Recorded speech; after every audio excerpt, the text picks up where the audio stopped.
বরাবরই গত 13 বছরের মতন আজকে এই জাতীয় প্রেস ক্লাবে প্রিয় সংবাদ যোদ্ধা আপনাদের সামনে দাঁড়িয়েছে নতুন ধারা বাংলাদেশ এনডিবি।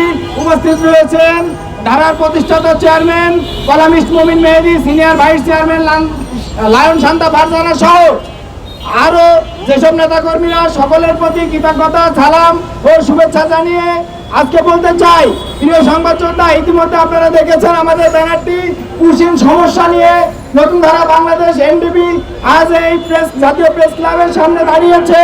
বরাবরের মতো যেভাবে বিগত 13 বছর বাংলাদেশের জনগণের দুঃখ দুর্দশা লাঘব করার উদ্দেশ্যে নতুন ধারা বাংলাদেশ এনডিবি কাজ করে চলেছে, সেই ধারাবাহিকতা অব্যাহত রেখে আজকে এই পুশিন সমস্যার সমাধানের লক্ষ্যে নতুন ধারা বাংলাদেশ এনডিবি আপনাদের সামনে দাঁড়িয়েছে।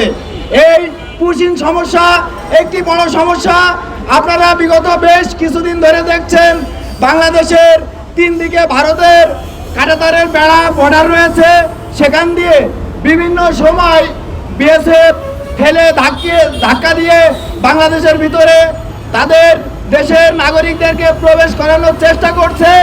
আমরা এই অপচেষ্টাকে ঘৃণার চোখে দেখি এবং বলতে চাই, আমাদের দেশেও পররাষ্ট্র মন্ত্রণালয় রয়েছে, ভারতের পররাষ্ট্র মন্ত্রণালয় রয়েছে।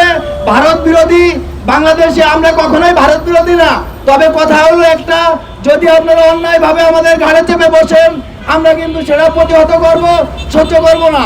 আমরা বলতে চাই, আপনার দেশে আমাদের দূতাবাস রয়েছে, আপনাদের যদি মনে হয় ওই নাগরিকগুলো অবৈধ, তাহলে আপনারা তাদের দূতাবাসে জমা দিবেন এবং একটা প্রক্রিয়ার মাধ্যমে তাদেরকে বাংলাদেশে ফেরত পাঠাবেন। পুশিন এটা একটা কার্যকরী কাজ, অপরাধী কাজ।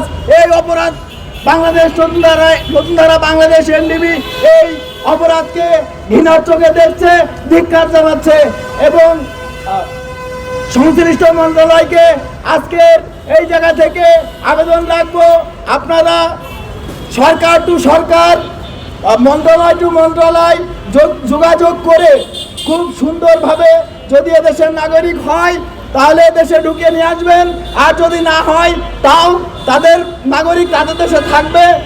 এটা একটা সমাধান হোক, জোর করে পুশিন সমস্যা দূর হোক, এই আশা ব্যক্ত করে আমি আমার সংক্ষিপ্ত বক্তব্য শেষ করছি।